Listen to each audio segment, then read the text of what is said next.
strange world, hoping I could learn a bit about how to give and take. But since I can't...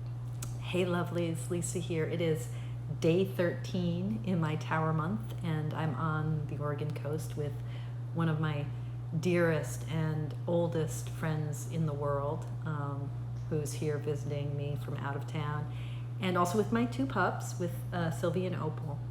And you know, today we went for a couple of walks, and the first walk the tide was going out. The second walk the tide was all the way out, and the clips that I'm sharing in this video are from that second walk. And you know, this is the thing about being on the coast and being in the presence of the ocean. You know, it's just that vast expanse, and then low tide, you know, the sense that you know, you really start, like, the beach goes on forever, right? I mean, sometimes the beach is covered up by ocean and it's ocean floor, but you know, the sand goes on and on and on forever, right? And that awareness of the true scale of life, you know, which can sometimes feel like the human heart. It can sometimes feel like, oh, we're very small in the scale of things. But actually, you know, when I'm in a natural setting like the coast, with that rising and falling of the tides, and the white noise of the surf, and the sea and the sky and the beach, actually I don't feel small at all. I feel like I'm my true size, you know, and my heart feels big, but the world that my heart inhabits feels bigger. And there's something so powerfully nourishing about that, about understanding the true size of the human and how the heart is boundless, which we sometimes lose sight of when we make the human bigger than the environment the human inhabits, if that makes any sense. And I was thinking about this painting by Bruegel from the 1500s, the landscape with Fall of Icarus, which is a really remarkable painting. And I believe that there's a William Carlos Williams poem about it, which, if I can find that, I'll put it in the description below. But you know, the thing about the Fall of Icarus, right? You know, going up all the way to the sun. You know, the story of Icarus and Daedalus, right? The wax wings that Icarus flies too close to the sun, and then he falls to the earth, and the sort of hubris of his father, and the sort of sense of, one way that myth gets understood is as a cautionary tale about human pride.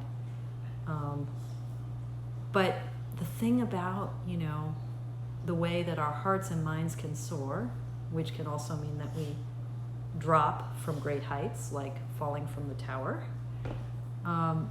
is that in the soaring we experience our uniquely human sense of boundlessness. And then in the fall, when we become aware of the vast and lonely expanse of the landscape, we also become aware of the boundlessness of our heart. We just realize that it's not just our heart, that who we are belongs to the whole world. And so the Bruegel painting, you know, you see this whole landscape, and then off in the distance, this little splash where Icarus is falling into the water to his death. So I guess what I'm saying is, today I'm realizing the tower in two ways. I mean, the tower in its very traditional understanding of,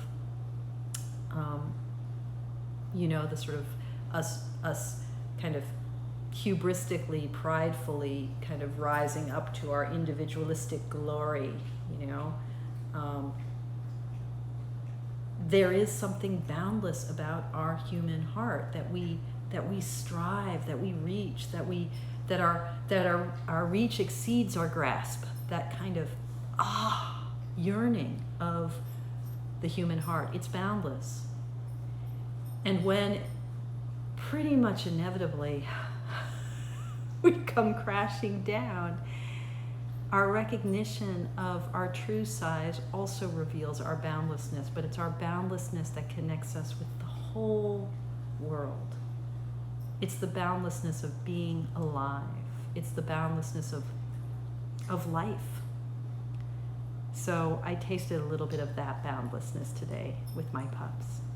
That was how the tower entered my life on this, the 13th day of June. As always, thank you so much for joining me, and thank you for your practice.